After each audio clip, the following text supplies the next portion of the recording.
We are the Tulane Federalist Society. Like I said, they just have been a county job set here. We go on with the event. My name is Mandy Morgan. I'm a TUL and I'm the communications director for our executive board. And I have had the pleasure of putting this event together. And with the generosity and willful participation of our professors here. First, I just want to read off our mission statement, give a little more information about the Federalist Society.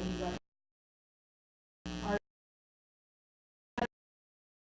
partisan, conservative, and libertarian organization dedicated to fostering balance and open debate about the fundamental principles of freedom, federalism, separation of powers, and judicial restraint. The Federalist Society seeks to educate the legal community through its programs and publications about how limited constitutional government based on the rule of law can have a positive effect on law and public policy. So for those of you that aren't familiar with us, we're not affiliated with a political party. We don't take a political activist stance. We're dedicated to, as it says, debate, open discussion. We want to foster more communication among the student body regarding their opinions and their interpretation of Supreme Court decisions and the general role of the judiciary. Now for our speakers. First, Josh Blackman is an associate professor of law at South Texas College of Law.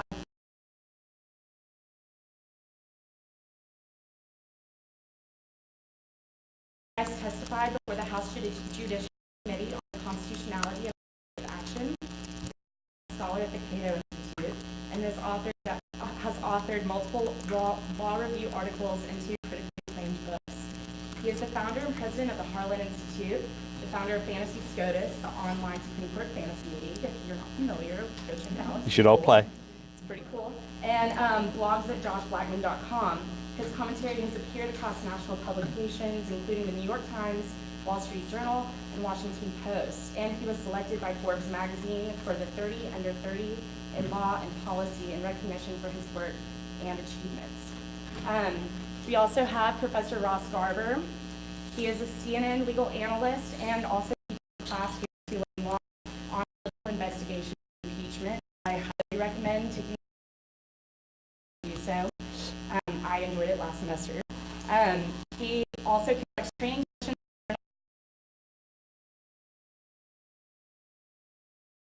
at the Institute in Washington, D.C. and continues to represent.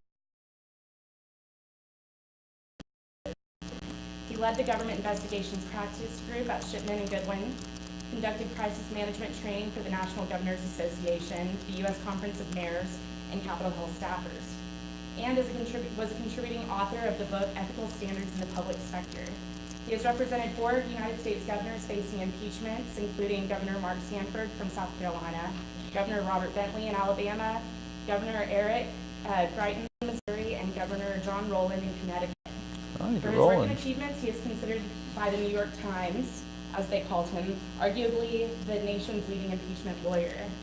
We are very lucky to have both of them here today, and we're looking forward to a great discussion on the constitutionality of the special counsel investigation.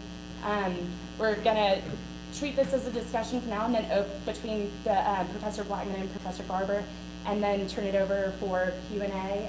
So y'all be thinking about questions that you might have for them, and try to get involved and really think about what they've got to say, because they're 2 very wise men on these topics. So with no further ado, Professor Garber, if you want to take it away. Yeah, sure.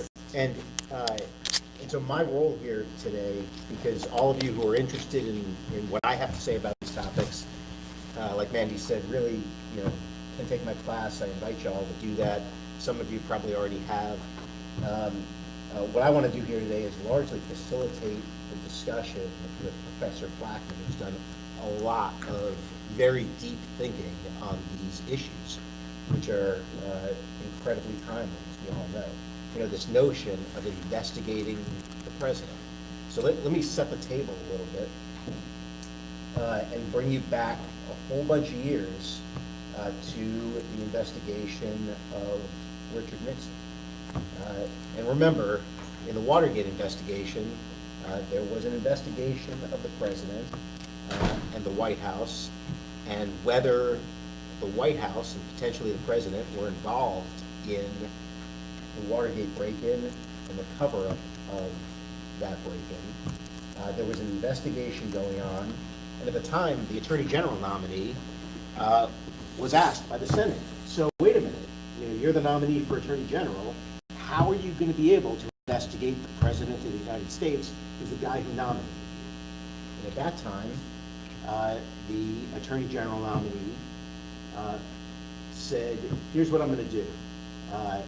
He said, I'm going to appoint a special counsel to do this investigation, and I'm going to give that special counsel carte blanche. That special counsel is going to be independent. That special counsel is going to be able to take the investigation wherever he wants. And in what was a pretty extraordinary move, at the Attorney General's confirmation hearing, he had the special counsel sitting right next to him at the table to show the Senate that he took this seriously. And that's how the investigation went. The special counsel had incredible independence until he didn't, when he issued a subpoena to the president for the Watergate tapes. And in part because of that, in part because the president had general problems with how that investigation was going, he directed the Attorney General to fire the special counsel. The Attorney General said, hey, boss, remember I told the Senate that this guy was going to have complete independence. I can't fire him now. And so President Nixon said, okay, well, I guess you're fired. Thank you, next. And then went to the Deputy Attorney General and said, fire the special counsel, special prosecutor. The Deputy Attorney General said, I can't do that. And then went to the third person, the Solicitor General. Solicitor General said, okay, I'll fire the special counsel, the special prosecutor, and the special prosecutor was fired by the Solicitor General, who was then the acting Attorney General. And in the wake of all of that, and actually before I get to the wake of all of it, one of the results of that investigation was that information from that criminal investigation was transmitted to the House of Representatives, which ultimately decided to, a committee of the House decided to put out articles of impeachment against the president, including for obstruction of justice. Now, those articles were never voted on by the full House, much less the Senate, because the president resigned. Now, in the wake of all of that, in the next big investigation of a president, the Clinton Whitewater investigations, that process was done, as I'm sure Professor Blackton is going to talk about, under a statute that the Congress had passed, the Independent Counsel statute, where instead of that arrangement that we talked about, a panel of judges appointed an independent prosecutor, an independent counsel, to do the investigation, again, operating essentially independently of the political arms of government, independently of the president, independently of the Attorney General. That independent counsel, Ken Starr, ultimately issued a report to the House of Representatives recommending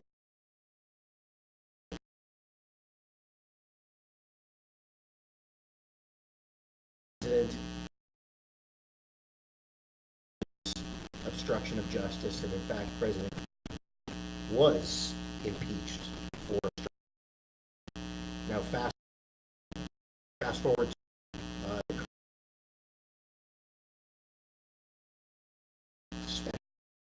Robert Mueller, who's operating based on regulations coming out of the Department of Justice, regulations that the Department of Justice implemented that give him some degree of independence, but not complete independence, but a substantial degree of independence.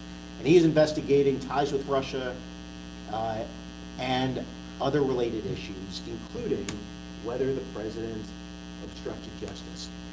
Because it's timely, let me read you the first paragraph or two of a New York Times story that just broke within the past couple of hours. The headline is, "Intimidation, Pressure, and Humiliation inside Trump's 2-year war on the investigations encircling him. And this is one of the big New York Times stories, 4 people in the byline, big deal. Here's the first paragraph or two. As federal prosecutors in Manhattan gathered evidence late last year about President Trump's role in silencing women with hush payments during the 2016 campaign, Mr. Trump called Matthew G. Whitaker, his newly installed Attorney General, with a question. He asked whether Jeffrey S. Berman, the United States Attorney for the Southern District of New York and a Trump ally, could be put in charge of the widening investigation, according to several American officials with direct knowledge of it all. Mr. Whitaker, who had privately told associates that part of his role at the Justice Department was to, quote, jump on a grenade for the president, knew he could not put Mr. Berman in charge, since Mr. Berman had already recused himself from the investigation. The president soon soured on Mr. Whitaker, as he often does with aides, and complained about his inability to pull levers at the Justice Department that could make the president's many legal problems go away. So this discussion today of how we investigate a president in our constitutional system is very timely, and it's great that we have Professor Berman here to talk about it. I think the first question I have is, under the current regulations governing investigations, special counsel, are those regulations? Well, thank you so much. That was a wonderful introduction, and it's very good to be here at Tulane. Let's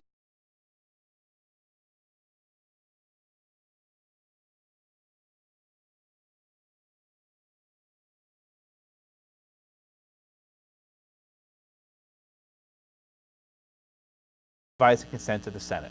That much. Where does the president? The Constitution can fire whomever he wants. Does he need the Senate's permission to fire an officer? This was a very important question that was addressed early in our republic, where Congress was considering a bill that would have required the president to take the Senate's permission to fire someone. And there were some members in the House that thought this bill was fine, and some members in the Senate thought this bill was unconstitutional. The bill was not enacted. And we take from that experience the general lesson that the president has this removal power. President Lincoln was assassinated. After Lincoln was assassinated, Andrew Johnson became the president. Johnson wanted to fire Lincoln's holdover Secretary of War, a guy named Stanton. He didn't want him. He wanted a different person in charge. Stanton refused to leave. He actually holed himself up in his office and refused to leave. At the time, the law said that the president needs the Senate's permission to fire the Secretary of War. Johnson said this statute's unconstitutional. I'm going to fire this guy anyway. Stanton said, no, you can't fire him without the Senate's consent. Johnson fired him anyway. The Senate impeached him for exercising that removal power. They almost threw him out of office, or short by one vote, because the president fired someone. This is an important question. The Supreme Court wouldn't address this until a case called Myers, where the president tried to fire a postmaster, not a very important position, but a fairly significant position at the time.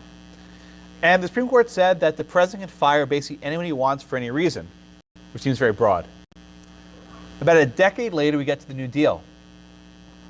President Roosevelt tried to fire a commissioner of the FCC, Federal Communications Commission. The Supreme Court said, no, this agency is independent, and Congress can prevent these officials from being removed.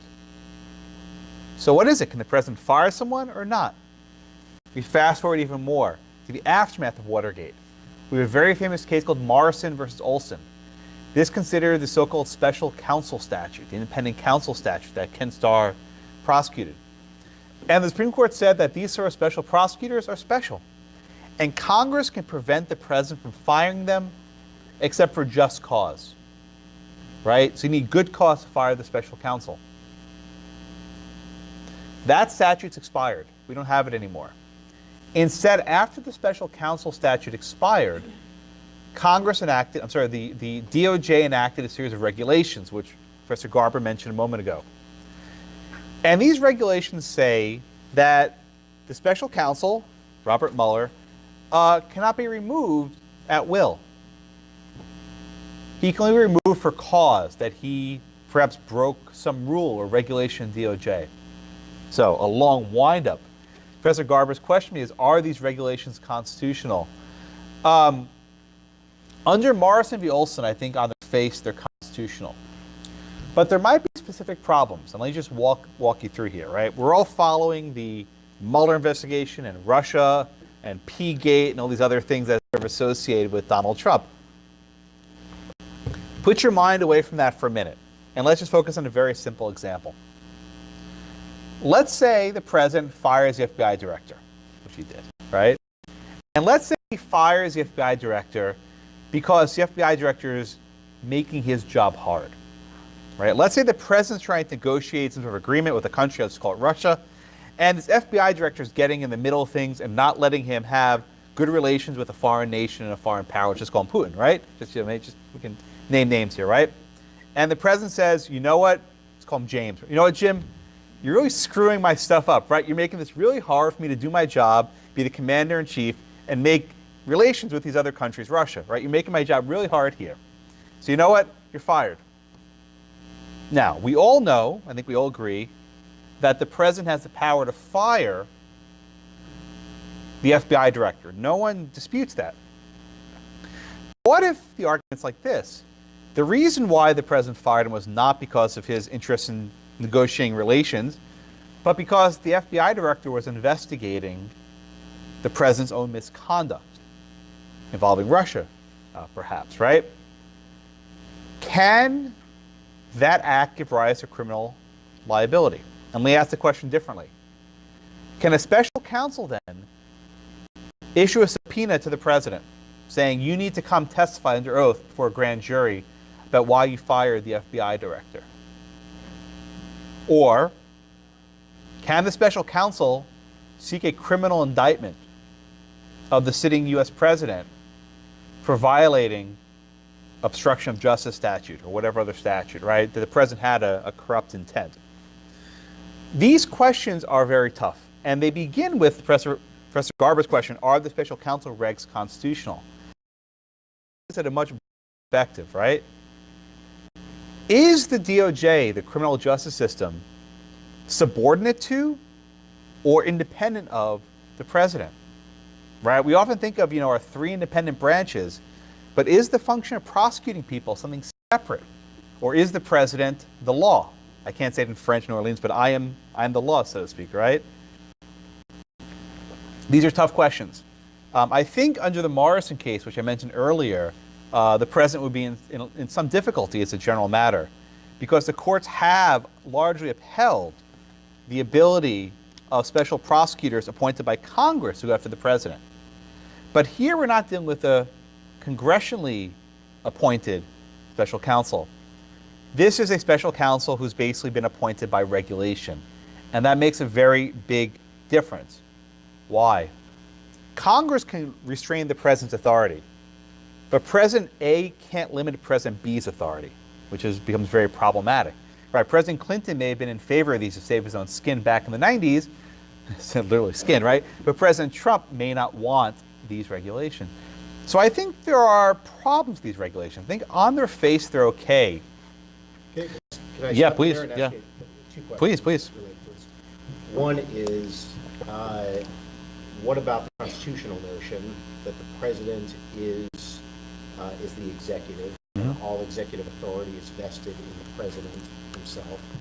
And two, are we sure that Morrison case is still good law? Yeah. I mean, I read the dissent to the Morrison case by Scalia, probably one of the best decisions I've ever read. And, there's some discussion that the current Supreme Court might not actually say Morrison is still good law. Yeah. How do those factor into your thinking? Yeah, I mean, very good questions, right? So we start from the premise, Article 2, Section 1, the executive power shall be vested in a president. One president, right? All the executive power in the president. Justice Scalia wrote a dissent in the Morrison case, a very important dissent, where he said that you can't have these junior varsity prosecutors, right? These JV presidents running around scrutinizing the executive branch. And Scalia said the entire notion that you can have the prosecuting function independent of the presidency. Why? There's no political accountability. These special prosecutors don't answer to the people the same way that the president does. If Morrison's pretty good argument that Morrison is no longer good law, I think Scalia's opinion is far more persuasive. But regrettably, because of the political circumstances, I think the odds that the Supreme Court strike down Morrison in today's environment are pretty low. I don't know what you think. Yeah, even if Morrison is good law, let's assume Morrison is not. Yeah.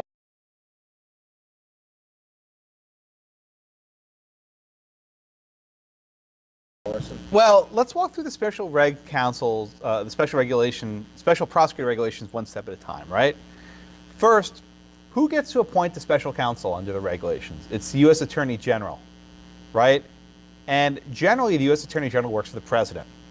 So if the president says, I want you to fire him, get rid of the special prosecutor, the Attorney General can't do that. He can only fire him for cause, to find that there's some violation of the rules. And this imposes a restriction. Once the AG appoints a special counsel, he can't get rid of him. Critically, the president doesn't need to be informed of this AG. It happens independently, which I think is problematic, right? Before this begins. So if Morrison is no longer good law, the president says, hey, wait a minute, my AG appointed this guy. I never gave him permission to do this. Why am I stuck with him? Now, let's go to reality. Mueller was not appointed by the Attorney General. Mueller was appointed by the acting Attorney General, a guy named Rod Rosenstein, who was a deputy.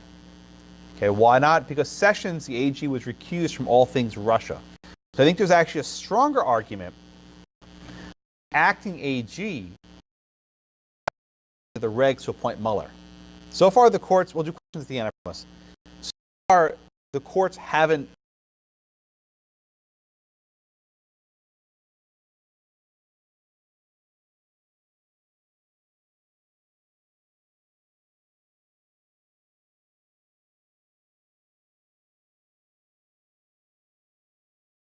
I think that's a good point. I think the reality, though, is the special counsel is actually a lot different when you think about it than the independent counsel under the Independent Counsel Act. The Independent Counsel acted essentially completely independent of the political structure. Whereas the special counsel, Mueller, he actually reports up to the Attorney General or the acting Attorney General, who then reports up to the President. It is the notion that he can be fired only for cause sufficiently limiting the Constitution. A court would say so. So I'm not sure it all hangs on Morrison. That even if warranted law, the special counsel regs, at least in key respects, would survive. But then you get to where Professor, which is all right. Now you've got a special counsel. Yeah. What can he do? Can the special counsel actually issue a grand jury subpoena to the President of the United States? Yeah, this is the very tough question. Number one, subpoena. Number two, indictment. We'll take them in turn. So what's a grand jury subpoena? If you've not taken Crim Pro yet, the purpose of a grand jury is to investigate possible criminal activity. These proceedings are sealed. They're not public. And as a general matter, the grand jury can issue what's called a subpoena or a request come and testify about the grand jury is a federal offense. In the past, we've had instances where presidents have testified in front of grand juries, although it was more or less voluntary, right? Presidents didn't feel compelled to go. But can the president be be forced to testify before a grand jury. There's a very famous incident involving someone you probably know. His name is Aaron Burr, right? He was the guy who killed Alexander Hamilton, so the Broadway show. And Aaron Burr was put on trial for treason. Who presided at his treason trial? You know this guy also. His name is John Marshall, the great Chief Justice. And during this trial, it was a very long, complicated trial, Aaron Burr wanted to subpoena who? Thomas Jefferson, the sitting U.S. president, to testify about what? About a private correspondence Jefferson had with a military official. And at one point in the trial, John Marshall said to Jefferson, "You get your butt down here to the court." Jefferson didn't go. Instead, he sent a redacted version of the document in his stead. And Marshall never pushed the issue. But this was a very early instance where you had a high-profile criminal prosecution. The Chief Justice of the United States asked the president, "You come to court." Jefferson didn't do it. Let me give you another factoid. Jefferson sent a letter to the marshal saying, "If you try to come get me, I'll have you arrested." Guess why? Jefferson said, "I'm the president. It's my duty to be the government. I can't deal with this distracting BS, right? I don't want this crap. My job is more important." Okay, does that argument fly? Fast forward to Clinton. We have a case called Clinton versus Jones, right? Accused of sexual harassment. She wanted him to testify in some court proceeding, deposition, whatever, right? Clinton said, "I'm the president. I can't be made to sit for discovery because I'm too damn important." Supreme Court said 9-0. Too bad. We'll schedule around your schedule, right? We'll come to the court. We'll interview you. So Jefferson said, "You can't distract me from my duties to participate in these proceedings." The Clinton and Jones case said, "Yeah, we'll work around your schedule. We'll come to you." So if the argument against a subpoena is it's too much time, I don't think that argument flies under Clinton v. Jones. But the more important argument is this. A subordinate of the president can't tell him what to do, right? Robert Mueller can't tell President Trump, "I want you to come to subpoena to testify in court." The same issue with Nixon. Nixon made the argument that the special counsel, right, a guy named Archibald Cox, and then later Archibald Cox was the special counsel, right? He said, "You're my subordinate. You can't drag me to court, and any dispute we have has to be resolved internally, not in the courts." The court rejected, saying, no, it's regulation, and we can implement it, and we can make you testify. So I think probably the special counsel could subpoena the president, although I don't know that the Attorney General would allow it to happen, because he'll need permission for these sort of big things that are unclear. So I think it's unlikely that Trump will get a subpoena, but what do I know? Well, and let's get to the practical side in a second. Yeah. So yeah, what would a court do? You've got the Clinton case that says the president in a civil case actually has to show up and put his butt in the chair and testify. Mm-hmm. And then in the Nixon case, it was a grand jury subpoena for tapes, where the president was told, "You know what? You're the president. You're a very important guy, but you have to deliver tapes to the court in response to a subpoena." And one other thing, both the Aaron Burr case and the Nixon case were subpoenas from a criminal trial, right? They were subpoenas in a criminal trial. Here, it's a subpoena from an investigation, which I think is an important distinction. Yeah. So one thing, one situation that didn't make its way to court that I'll also add to this is in the Clinton case. So in Clinton, he was invited, just like President Trump was invited, to come in and do an interview with the independent counsel. And there were a lot of negotiations back and forth, and ultimately the president said, I'll pass. That's cool. And in that case, the independent counsel actually did issue the president a grand jury subpoena. And in response to that, Clinton and his lawyers went back into negotiations. And where they wound up with it is they and the independent counsel agreed to a situation where the president would be able to testify before the grand jury, but the length of time he was going to have to testify was limited. He was going to be able to testify from the White House. And just so all you know, if you haven't taken Crim Pro, if you get a grand jury subpoena, you don't get to do it from home. Nope. The president got to do it from home. And the big one If you get a grand jury subpoena to testify, you go in alone. No lawyer. No lawyer. Nope. You go in alone. The president was able to have his personal lawyer and his White House lawyer sitting next to him as he testified. So it was negotiated. It was never, that grand jury subpoena was never enforced.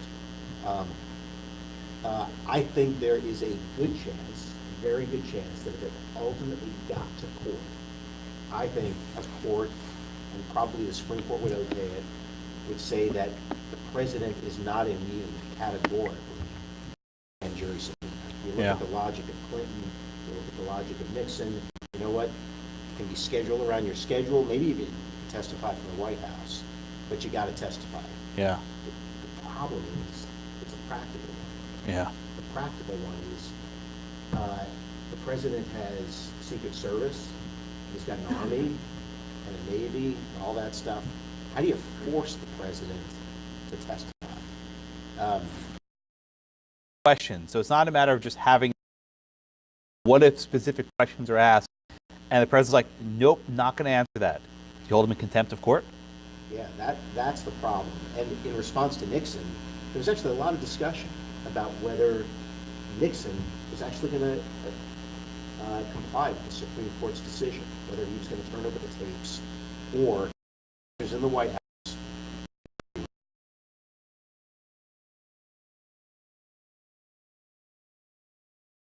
The Supreme Court is not your boss, Mr. President. It is not your boss. You are the head of the executive branch of government. You have those tapes. You decide what executive privilege is.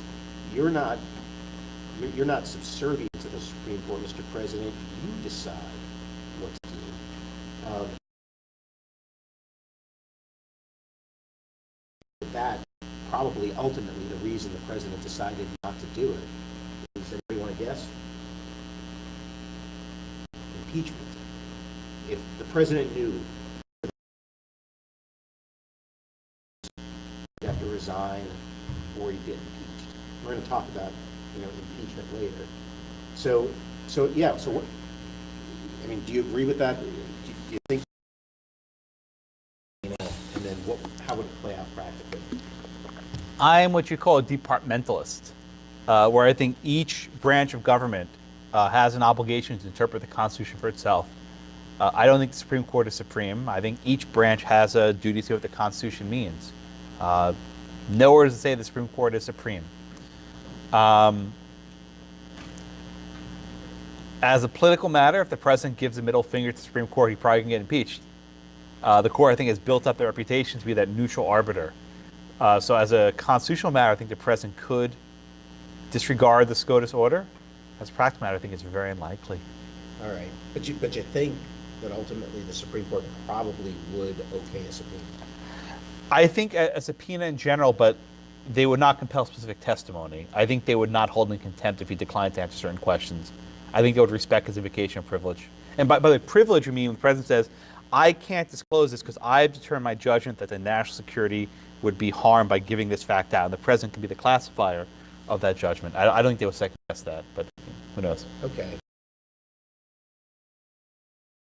Mueller didn't issue a subpoena. Nope. To the Yeah. president. Yeah, that's the wet dream, right? That's the fantasy that you subpoena the president, get him under oath, because he'll perjure himself in 3 seconds. I mean, we all know exactly. He'll. That he's not gonna, largely because he doesn't need the battle, and because the battle would take a long time, and also, generally targets of investigations aren't subpoenaed. Investigations happen, and the target never actually does testify before the grand jury, and so why do it? But I guess the next question that Professor Blackman raised, which I'll put back to him, is all right, can the president be indicted? Yeah, that's the next question, right? Usually the subject investigations aren't subpoenaed, they're just indicted, right? There's a very fine evidence to proceed with criminal charges. Indictment, if you haven't taken Crimpro yet, indictment's not a high burden, right? As a general matter, a competent DA, a competent prosecutor can indict a ham sandwich, as they say. It's not that hard. But can the president get indicted? The Office of Legal Counsel, which is like basically the lawyers for the DOJ, they make constitutional decisions, wrote an opinion back in the 70s. And the opinion was, can the VP be indicted? And they said he could. Why? The VP is pretty unimportant. I mean, he can break some ties in the Senate, but doesn't really do anything. But the president is so central to the executive branch that an indictment could not work against him. Why? Structurally, he is the executive branch, right? Any prosecutor who wants to indict him would be immediately fired. Why would the president let someone go and indict him? But if you have the special counsel statute, it said that it would go against the structure of the Constitution to allow this sort of indictment to proceed.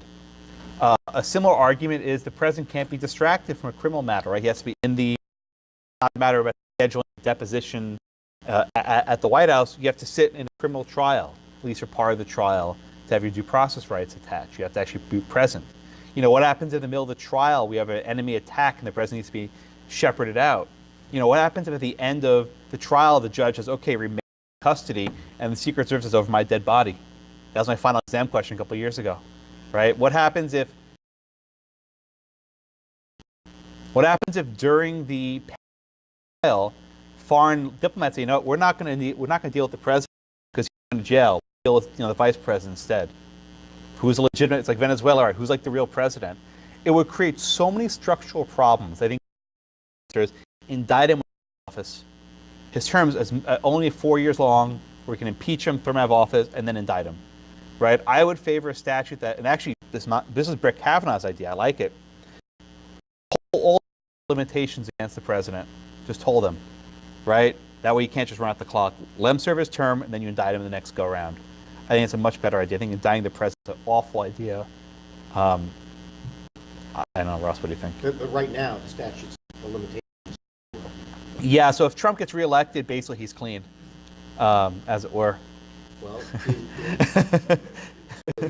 yeah, I mean, I'm slightly exaggerating, but basically, if he makes it 8 years, he's clean. He burns the clock. Unless you have a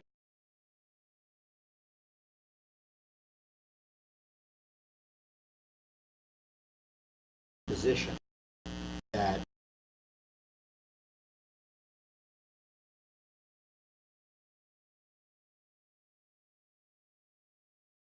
down by all department policy. Yeah. And so, you'll hear sometimes, well, wait a minute, why can't Mueller just do it, indict the president? Well, it's Department of Justice policy, and Mueller's bound by it. But you're going to, if you wind up spending any time in front of cable news over the next couple of days, you're going to hear, I promise, from legal analysts, not me, is that the Southern District operates pretty independently. Why doesn't the Southern District of New York just get an indictment against the president? They're waiting for Mueller to finish. Well, also, again, it's Department of Justice policy, and given the dynamics, given the Attorney General that is unlikely.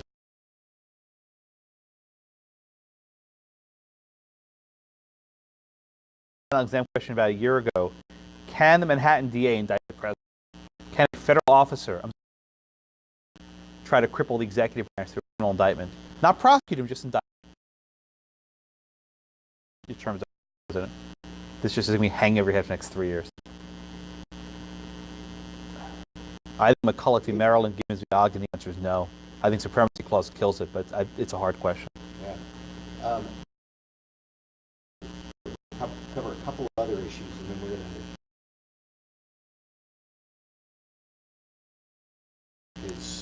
I give you a heads up that we're going to talk about. Why are we having this discussion? The president has the pardon authority, right? The Constitution. Yeah. Right? Why is he even worried about being subpoenaed and being indicted? He can pardon himself, right?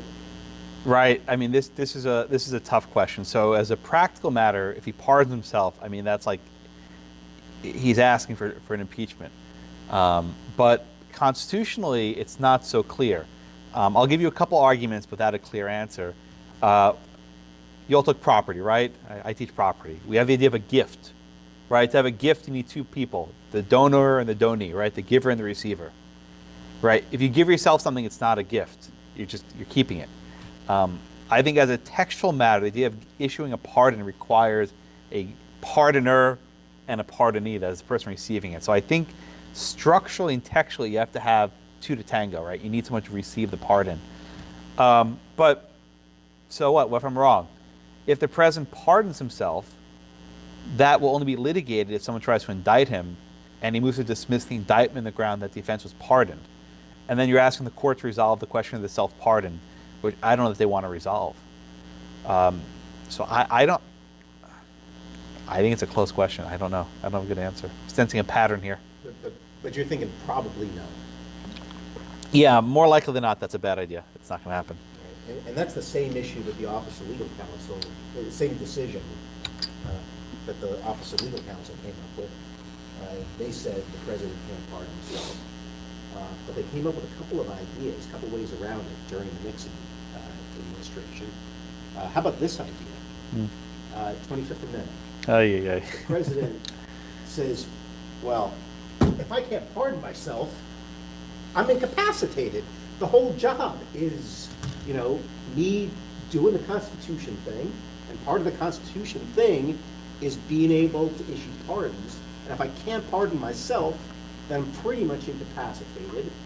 Time out, 25th Amendment. Mike Pence. Mike, hook me up. Hook me up, bro. And then the vice president issues the pardon, and then the president says, well, okay, well, now I'm cool again because now I can do the Constitution, and now I'm back. Does that work? That Constitution thing is a very Trumpy expression. I think he might actually say that one day.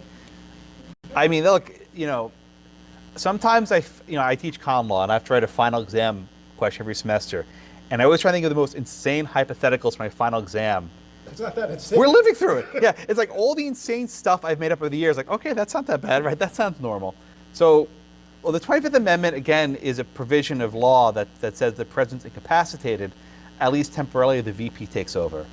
There's another aspect of the 25th Amendment that if the majority of the cabinet basically mounts a coup and they decide that the president shouldn't keep office, they can remove him temporarily, but then the House has to intervene, and it's complicated. But the VP can pardon the president on the way out. I mean, look what happened to President Nixon, right? After Nixon resigned and Jerry Ford became the president, Ford gave Nixon a pardon. And that was a controversial move. I don't think any of you were alive then. I wasn't.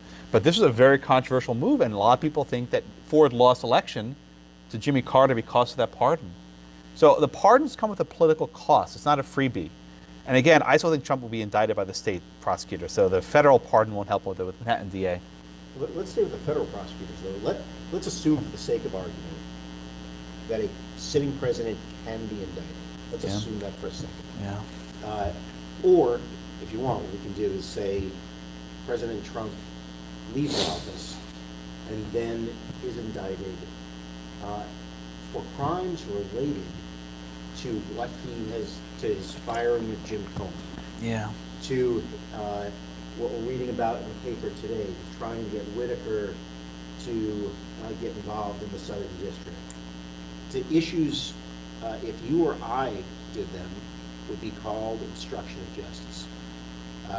Can the president be current or former? Let's be indicted for obstruction of justice. Okay, I'll make this my last question, then we'll go to Q&A, so we get some time for 5. I think it's unconstitutional to apply the obstruction statute to the president when he's exercising his authority. I don't think Congress can criminalize the president issuance of the removal power. I don't think his intent matters. Now, I'm not the majority in this one. A lot of people disagree with me. But Congress can't pass a statute that overrides the president's power. Right? Congress can't pass a statute that says you must recognize Jerusalem as the capital of Israel. That's Zivotofsky. I don't think Congress can pass a statute that makes it a crime to fire the FBI director. I don't think they can say, well, if your intent was corrupt, it becomes a crime then, because it's obstruction of justice. The president gets to decide the direction of the Justice Department, and that's within his authority. And I began with an example of, said, President Trump says, I'm firing you because you're screwing up my foreign relations. The president's job is to make foreign relations. And if a low-level officer, FBI director, whoever it is, gets in the way, I think the president can can him. What if the president did it because he was asked by somebody who Let's call him Vlad. minds, Yeah, it's called Vlad. Let's call him Vlad, in exchange for perhaps some sort of real estate deal. Still president or former president can't be indicted. I think the remedy there is bribery and impeachment, right? If we know that's the case, that we have a compromised president, but let's throw him out of office tomorrow, right? Let's impeach him and let's incapacitate him. But the idea of a criminal prosecution after he's no longer in power, it might make people feel they've had justice, but I think it's the wrong remedy. We have a baked-in remedy for this sort of activity. Yeah. And let's go to questions. I'll note, though, that the impeachment clause actually contemplates, specifically in the Constitution, that a president or other officer can be criminally prosecuted after impeachment. After, yeah. And that pardons don't extend to impeachment. Yeah. So it almost seems like that's contemplated in the Constitution. Yeah. Impeach him, and then you can prosecute him, but not during. Okay. Yeah. Yeah.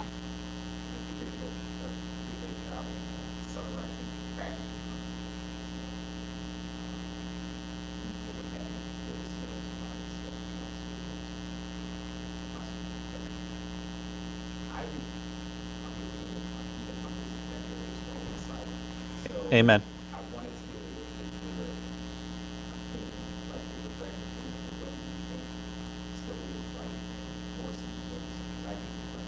I think Scalia was right and Morrison v. Olson. Yes. I mean, if you don't know the cases, he mentioned Humphrey's executive. This was the case decided in 1936 or so about whether President Roosevelt could remove a commissioner of the FCC. And the court made up this bizarre distinction of these quasi-legislative and quasi-judicial executive officials who were insulated. That was a case where the court was mad at FDR for doing these things. This wasn't a good piece of law. So I think Humphrey's executor was wrong. I think Morrison basically killed Humphrey's executor and drew the line a little bit differently. But Scalia's dissent in Morrison, I think, has stood the test of time. I think Ross might agree with me on that one. Yeah, it's one of the practical problems here is the president is vested with the executive power. So the president's the executive. Then one of the key parts of being the executive is the law enforcement function. It's hard to say that's not integral to the executive function. Mm-hmm. And so what winds up happening because of these practical issues is people trying to bend over backwards to try to figure out how to do an independent criminal investigation of the president. I think we are coming to the conclusion that it cannot be done. And it cannot be done because that is not how our government is structured. It's not set up that way. Again, you see lots of former prosecutors talking about, the independence of the Department of Justice, the independence of the FBI, the independence of U.S. attorneys, the independence of it's not set up that way. They're not independent. They report up to the elected president. That's just how the system works. And to try to set up something different, I think, does face both constitutional issues and practical issues. Thank you for the question. Other questions?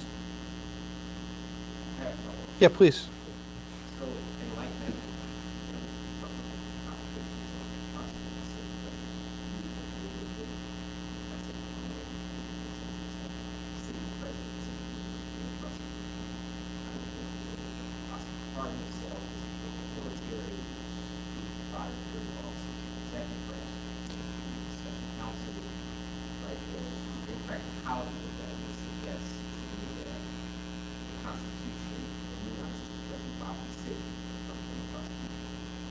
Are you talking only about indictment or also prosecution? I think you got to separate them, right? Because the president can be indicted and then tried after office. Because one of the aspects of an indictment is it tolls the statute of limitations, puts it on hold. So I might go along with the president can be indicted but not prosecuted, but definitely can't be prosecuted during trial. That I think he has to be immune from prosecution. If it ever got to the point where he was ever indicted, I think he'd have to resign or be impeached. I think that would follow very quickly. So it's basically it's a non sequitur, right? Unless he holes himself in the White House and tells the Secret Service to let them take me away. Yeah, that's not inconceivable. That's where you were going in terms of the practical consequences. So let's say what happens now is the opposite of what I just suggested a little while ago. Let's say the SDNY or Mueller's guys go in and they get an indictment of President Trump for firing Jim Comey. As a practical matter, what is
as far as pardoning goes, you need a pardoner and a pardonee. But I'm curious what both of you think. The law draws a distinction between the office of the president or the executive and his personal capacity when being represented. So how does that distinction between the man and the office, what are the implications of that distinction in law and the pardon power?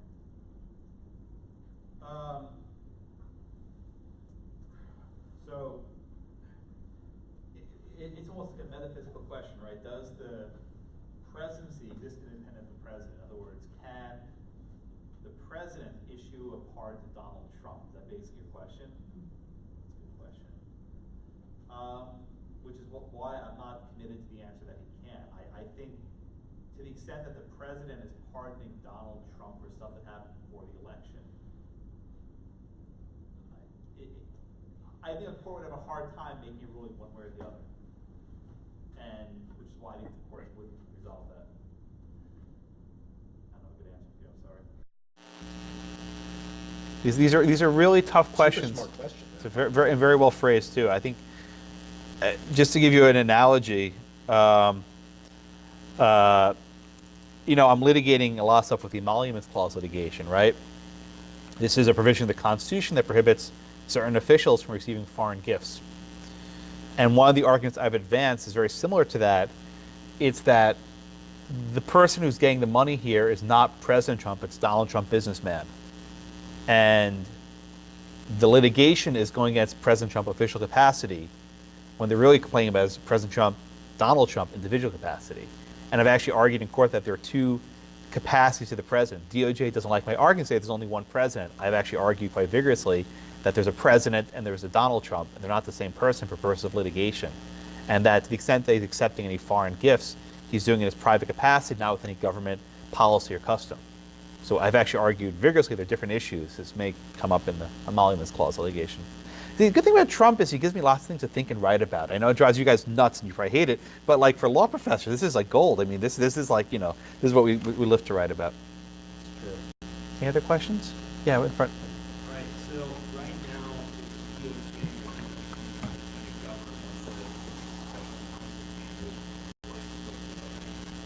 what's your take on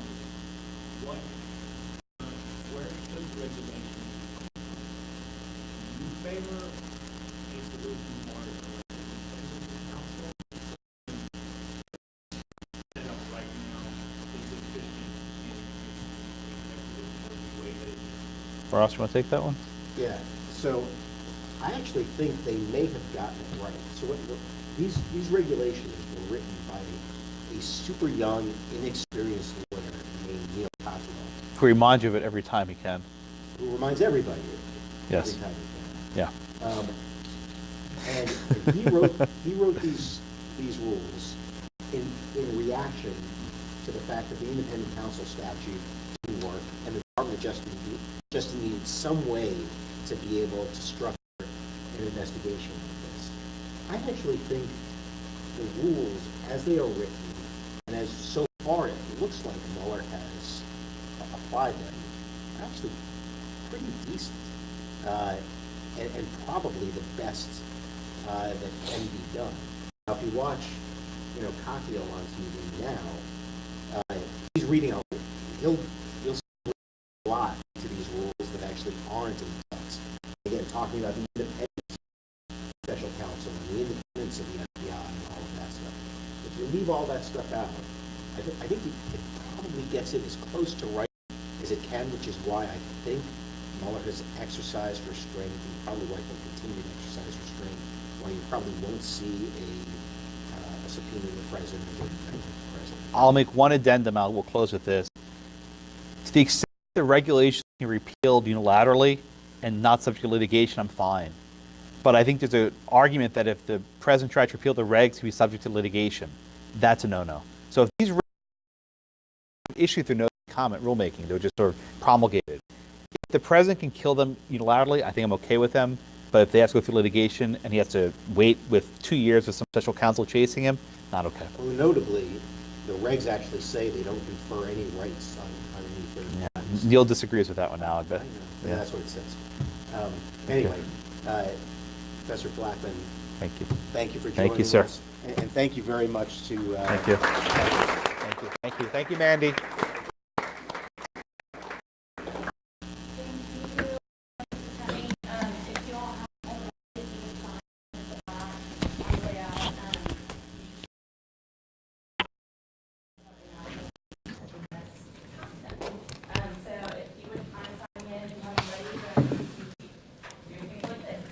Thank you so much. One more announcement. Our next speaker is on March 11th. That's the Monday after Mardi Gras.